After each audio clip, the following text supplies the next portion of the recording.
Hello and welcome to this screencast, which is one of the online resources produced for the EEF Year 7 Transition Project, which is being delivered by Dyslexia Action. My name is Glenys Heap and I'm Head of Educational Development at Dyslexia Action.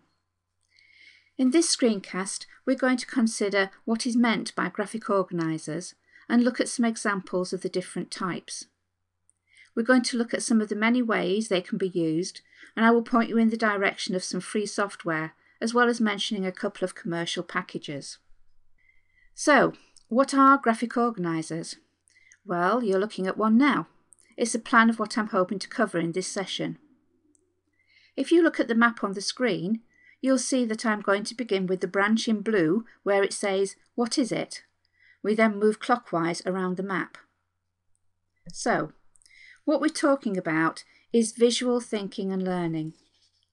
Visual thinking is a learning style where the learner better understands and retains information when ideas, words and concepts are linked or associated with images.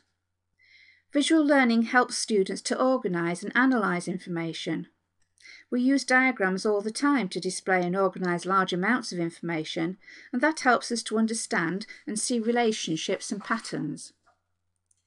Visual learning helps students to integrate new knowledge more easily. Research shows us that we remember information better when it's represented and learned both visually and verbally. Many of us need to see information in order to learn it. Visual learning helps students to think more critically. If we link visual and verbal information, it's easier to make connections and understand relationships and recall related details at a later time. I'm sure we can all recognise tables and diagrams. They are good ways of organising information to make it clearer, but there are other ways we can use different kinds of graphic representations to help children to organise their own thinking. Comprehension is enhanced when they see a sort of blueprint as opposed to memorising a lot of facts or rereading a story. Students should have available several types of graphic organisers. The examples on the next few screens are taken from a document produced by Education Consultants of the Midwest Incorporated and is entitled Samples of Graphic Organisers for Classroom Teachers, and there is permission to copy for classroom use. The document will be available on this site for you to download. This chart, the rise and fall chart, shows many events have a series of steps that, for good or bad, have a turning point that causes a reverse action. Students can chart each of the steps in the rise. This helps them to identify a significant turning point which leads to the fall. This graphic organiser for primary and the following one for secondary students were created to review a story which had just been read. The class or group fill in the ideas together. Knowing the genre of the story and how genres work is a valuable tool in comprehension. Remember, learning is doing, so please resist the temptation to hand a completed graphic organiser to the student and say, "Learn this." When that happens, learning is just reduced to rote memory. This slide adds a little bit more depth and different terminology. Most teachers use the traditional Venn diagram for compare and contrast, but struggling students have a hard enough time trying to gather attributes, let alone having to decide if it's a similarity or a difference. Shown here, part 1 concentrates on just listing attributes. Once the attributes are listed, then the student can concentrate on similarities and differences, as shown in parts 2 and 3 in the next two slides. Here you can see ideas are beginning to be linked across, and here the overlay is shown more clearly. Many times a good idea seems good, but in reality it was not a good idea. Helping students to think it through is the goal of this organiser. It could be done individually and then again as a group, or just as a group activity. Thinking about different types of graphic organisers now, they're very much the same, but you may hear them referred to as concept maps, webs or mind maps. In the following slides I have used several different software packages to show you examples of the different organisers and how they could be used. But I must stress that you don't need to have a computer and software. Sheets of plain coloured paper and coloured pens and pencils are just as good in many ways. When I take notes in meetings or plan a talk, I always use paper and pens, and I always make it into a mind map. It's just difficult to show you that in a PowerPoint presentation. So here, a concept map. It's a type of graphic organiser which can help to organise and show knowledge of a subject. Concept maps begin with a main idea or concept and then branches out to show that the main idea can be broken down into more specific ideas, concepts or topics. They tend to be built in this hierarchical way, but can always be changed and so new concepts added. So, we start with a main idea, a topic or issues to focus on. It would be a good idea to use a focus question, something that needs to be solved or a conclusion that needs to be reached that will help with the structure of the concept map. Then think about the key concepts or ideas and rank them. The most general come first, and then the smaller, more specific concepts follow on. Then finish by connecting the concepts by creating linking phrases and words. These cross-links, shown as arrows, show relationships and help to strengthen understanding and knowledge of the topic. Brainstorming webs can be used as a tool to help to begin a writing process or a research assignment. It gives a structure or flexible framework for developing ideas, for organising and prioritising information. It gets the mind going to generate new ideas and information. For our dyslexic learners, it makes the information more manageable. If you ask them to write down everything they know about a particular country, that's huge. Where do I begin? What shall I do? A blank piece of paper, and that is scary. In this example, we're thinking about a particular country. We might want to look at the major cities, the imports and exports, the customs, what the government looks like, and what the geography of the country is like. The web can always be extended. We can use any of the branches to become a main point and make another web or map to build on that. The term mind maps may be one you've heard of more than concept maps or webs. The name has been registered by Tony Buzan, and so we have to be careful about the copyright of that term. But now I've said that, I hope it's okay for me to slip into using it, as it was from the Tony Buzan book Use Your Head that I learnt about mind mapping many years ago when I did my qualification to be a dyslexia specialist, and I became hooked on using them for everything. Mind mapping is a visual form of note-taking or making that gives an overview of a topic and its complex information. It uses colours, images and words to expand from the central idea outwards to look at the topic in more depth. So here on this mind map you can see on the orange one called recording information to start off with. So it's useful for recording information for yourself. As I say, I always use mind maps when I'm making notes in meetings, when I'm planning for talks, etc. So you can use it for yourself, but also you can use it to give information to other people. We use them for taking notes in lectures or in meetings, and for making notes from books or articles. I always say to my students that if they have to do some reading, then they look at the chapter that they need to read, always making a note of the references to which book it is and which chapter it is. But then they actually read through the first paragraph in the chapter and the last paragraph in the chapter and look at all the headings, subheadings, any maps, charts, diagrams to get the big picture first. Reading the first and last paragraphs might give them all the information that they need, or it would certainly tell them whether this is the right chapter they should be reading or not. So I encourage them to make a mind map so that they read a paragraph, they think what's the main point, and then what are the supporting details. They put the main point on the branch and then some supporting details on branches out from that. And so by the time they've done that and they've gone through all of the chapter, then basically they have a summary of that chapter. As I say, they always should make a note of the reference of the book so that they can go back to it when they need to. It helps to deal with new information because, as we said earlier, using visual information, getting the holistic, the overview, is really important for our students, and then we can begin to break it down into parts. and that we can see it all on one page.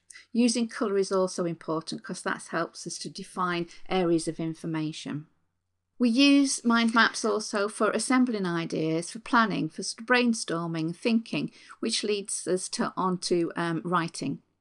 It helps us to organise information, organise our ideas, and then you can refine the ideas and then put them in order by numbering the branches going round.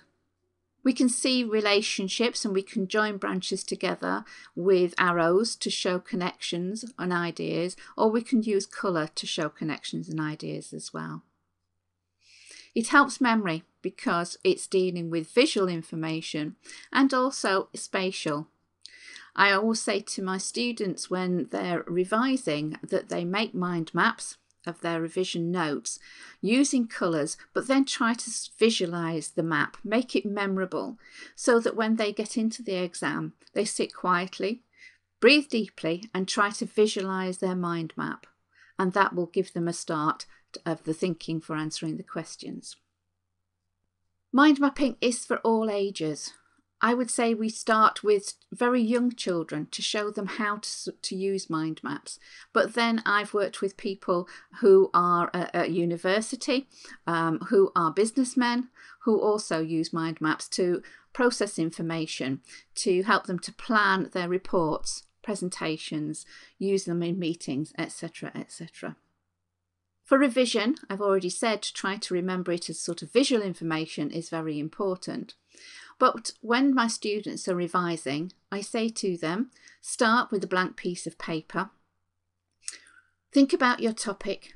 Write down the main points from your topic, the main areas of the topic or subject that you're revising, and then add in the detail as much as you can. Then go to your notes and check and add to your mind map from your revision notes. The next time you start again with a blank piece of paper, and hopefully this time you'll be able to add a few more things to your mind map. That's a really active way of revising, and it really does work.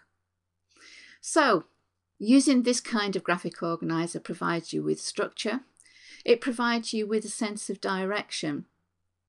So if you're in an exam and you're wanting to read through each of the exam questions, choose which one you want to start with. Start to plan it with a mind map, and then move on to the next one. While you're planning the next one, things will pop into your head from the first one, and you can just add to them. When you've got to the point where you've looked at all the questions that you want to consider, think about the easiest one first. Go back to that and start to plan it, to organise it, to put it in the sequence that you want to work on. And that way gives you a sense of direction, but it also increases writing speed because you're not thinking all the time about where you're going to go. You've got a plan, you've got a map to follow. All of these things help with learning. They help for you to enjoy learning, and with all of that it gives more confidence. So even if mind maps don't turn you on, then I think you owe it to your students to introduce them to mind maps and encourage them to try it out. It's not for everyone, but for many people it really is a significant way of helping to learn. The next few slides are examples of ones that I just sort of found on the internet. Here's an example of a drawn map. You can see that very few words have been used. They're mainly drawn images to help to remind the student of the facts. And by actually thinking about the images and what they could represent, and the actual physical act of drawing them will help to make the learning more memorable. We might not understand some of it or be able to work out what was meant, but the student who created it will. One thing to remember is that mind mapping can be a very individual thing. You draw them for yourself. We might map the same ideas, but our maps would be very different. Another example here is a student in college studying law. A simple way to start is to ask questions. A basic story can start with what, where, when, why, how, and who, and then branches are just added to it. There are no real rules to constructing a mind map. As I said, there are very individual things, but it does help to follow a pattern. So, always start with blank paper, put it in landscape position, start in the centre with some kind of image or a few words, and then use images, colour, words, use as few words as possible. Just choose keywords to help you to build the mind map. We could use thicker lines to go from the centre and make the lines thinner as we go out as to sort of more specific details. But develop your own style. Mind mapping can be fun. It gives you that structure. It helps you to order things so you can go around and number them, which gives you a sort of a map, a direction to work on. Just a few ideas here for how mind maps could be used. This is one that's been produced using a software program, the Tony Buzan iMindMap 6. And this is for essay planning. So here you could see that there's a sort of a basic map where you would start with the introduction, thinking about the goals and the summary, and then the argument, and have different points and supporting details, ending with the conclusion. This is looking at book reviews. It's giving a structure or a framework to work to ensure that all the points are covered. So here in this book review, it's helping students to remember to think about the author, about the other books that author might have published, the background to the books, the titles, the audience, the genre, and the impact it may have had, and the issues, the content, and the consequences. And then perhaps thinking about similar films or books or plays, who the characters are, and any quotations. Mapping like this can help with planning and organising time, and we all know that that can be a real problem for some of our dyslexic learners. So, why not make a map of the week together with the child? Get them to draw pictures to show what they do on a regular basis during the week, and add to it what they have to put in their bags the night before, and then encourage them to take it home and to pin it up somewhere.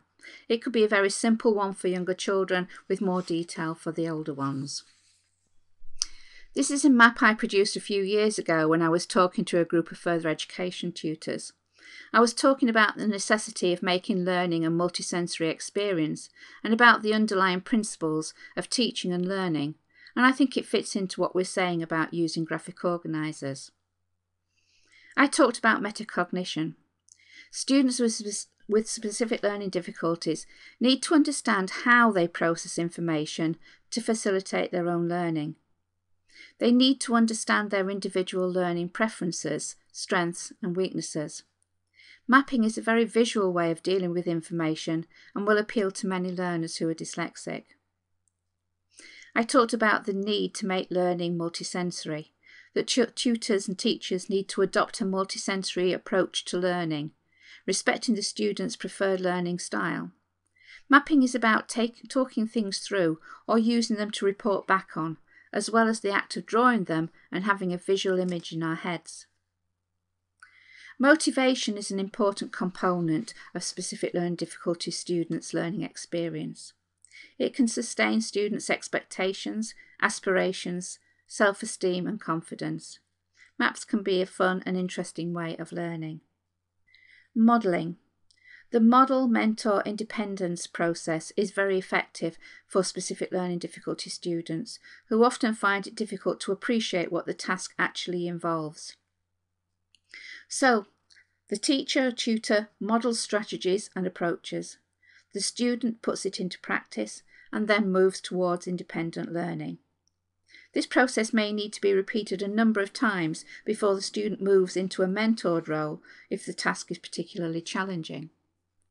Relevance. Most students with specific learning difficulties learn best when they can see the relevance of what they're doing.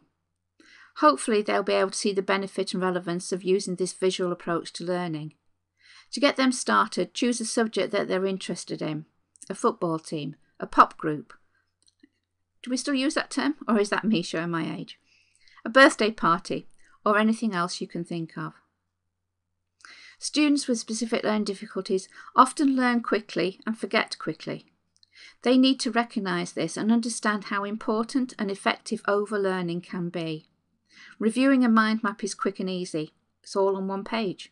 You don't have to read through pages and pages of text to review what you've learnt. Little and often. Most students with specific learning difficulties will manage their own learning effectively when it's broken into small, manageable chunks and when they take short, frequent breaks. Using maps helps with this. Get the child to review the maps frequently and add more information when they can. And the last one is a way of remembering this map. Again, I'm showing my age here, but do you remember there used to be an advert on television that said, Rolo? You may have heard of the forgetting curve. This shows how important it is to keep reviewing information over a period of time. You can see that if we don't keep topping up or revisiting the information, then we soon start to forget it. By using some sort of visual way of recording the information, it's easier to revisit it quickly and to add to it when required. A great way of revising for tests and exams. This is a template for revision from a piece of software, again called iMindMap, but you could easily create this on a large piece of paper. As I said before, when I'm helping my students with revision, I tell them to start with a blank piece of paper, to put down what they can remember, then go back to their notes, add to it, and so on. You might want to pause this presentation at some point and actually construct a mind map for yourselves. It could be about anything. I've put a couple of handouts on the site as well. You could perhaps use one of those to produce a mind map. There's one called The Main Advantages of Mind Maps. Have a go at doing that. Think about what's important to you on that sheet and see if you can make a map of that. If you don't want to pause now, make sure that you go away after the screencast and have a go yourselves. Before I finish, I want to point you in the direction of some mapping software if that's the route you want to go. There are obvious advantages to using a software program on the computer, but don't forget the paper and pens approach. Here are a few examples of a few free programs. Xmind is one of them. You download it onto your computer. I found it a bit complicated to sign up and you have to be careful on the download button you click, as there's a lot of advertising on the free sites for all sorts of things, which is not actually very dyslexia friendly. And the other one is Icon. What you create is web-based, so you need to be careful about saving it before you close it. This is the voice of experience. I lost the one I created at the beginning of this presentation, so do be warned. FreeMind, again, lots of adverts for free toolbars, etc. when you're downloading. Just decline if you don't want them. Here's another look at the icon map I put together at the beginning of this presentation. I think this is one of the easiest ones of the free ones that I looked at. As I said before, just remember to save it with a title before you leave the site.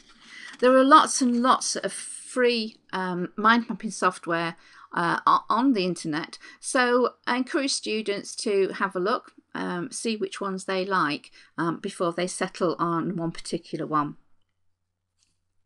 There are some very good commercially produced mind map software as well. This is the map I produced when I was talking about the writing process with a group of teachers. Here I used iMindMap, which is produced by Tony Buzan. It isn't free, but it's a very powerful tool and has many features. This mind map was produced in Inspiration 8. I think there's now an Inspiration 9 available. Again, it's a very powerful tool and can be used in many ways. There are lots more things available out there. Find them through your search engine. Some are more expensive than others. You can very often get a free 30-day trial, which is worth it to find out if the format or layout appeals to you. One of the advantages of many of the software programs is that they can switch from a map view to an outline view, which can be transported into a word processor and provide an outline framework for building on. Here you can see I've put together something in the map view, and then you click on the outline button and it turns it into the outline you see there, which could be moved into a word processing package for it to be extended into an essay or a story.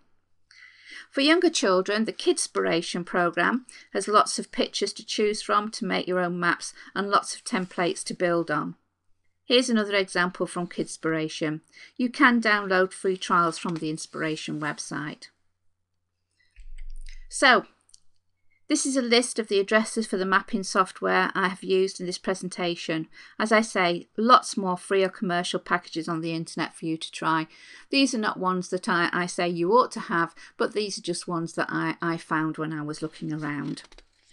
So, that brings me to the end of this screencast.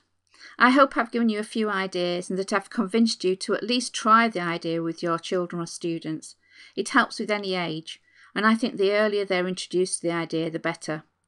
It also, of course, is for any child or adult, for that matter, not just those with dyslexia.